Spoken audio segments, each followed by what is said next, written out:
ఇటీవల ఎక్కువ మంది ఎలక్ట్రికల్ రైస్ కుక్కర్లోనే అన్నం వండుతున్నారు.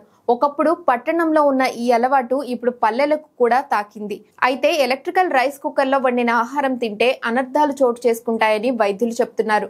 వంటల్లో అల్యూమినియం పాత్రలు వాడకపోవడమే మంచిది. ముఖ్యంగా ఎలక్ట్రికల్ రైస్ కుక్కర్లో వండిన అన్నం తినడం వల్ల అతి చిన్న వయసులోనే కాళ్ల నొప్పులు, కీళ్ల నొప్పులు, నడుం నొప్పి వస్తుందని వైద్యులు చెప్తున్నారు. ఎలక్ట్రికల్ రైస్ కుక్కర్ పాత్ర టాక్సిన్ మెటల్ తో తయారవుతుంది. ఇందులో అన్నం ఉడికించడం వల్ల అందులోని పోషకాలు కనుమరుగవుతాయి. నాన్ స్టిక్ కోటింగ్ ఉన్న రైస్ కుక్కర్లను అసలే వాడొద్దని వైద్య నిపుణులు చెప్తున్నారు. నాన్ స్టిక్ వస్తువును వినియోగించి వంట చేసే సమయంలో అందులోంచి ప్రమాదకరమైన కెమికల్స్ విడుదలవుతాయి. ఇవి క్యాన్సర్ కు దారితీస్తాయి. సాధ్యమైనంత వరకు ఎలక్ట్రికల్ రైస్ కుక్కర్లను వాడకపోవడం మంచిది. రాగి సంగటి, రాగి జావా, జొన్న, రొట్టెలు, కొర్రలతో అల్పాహారం చేసుకుంటూ ఆరోగ్యాన్ని కాపాడుకునే ప్రయత్నం చేయాలి. అన్నం త్వరగా వండాలనుకున్నప్పుడు ప్రెషర్ కుక్కర్లో వండితే ఆరోగ్యానికి మేలు.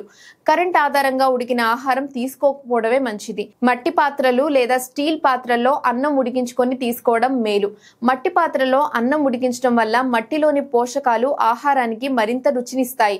ప్రెషర్ కుక్కర్లో అన్నం ఉడికించడం వల్ల పోషకాలు ఆవిరి రూపంలో కరిగిపోకుండా ఉంటాయి.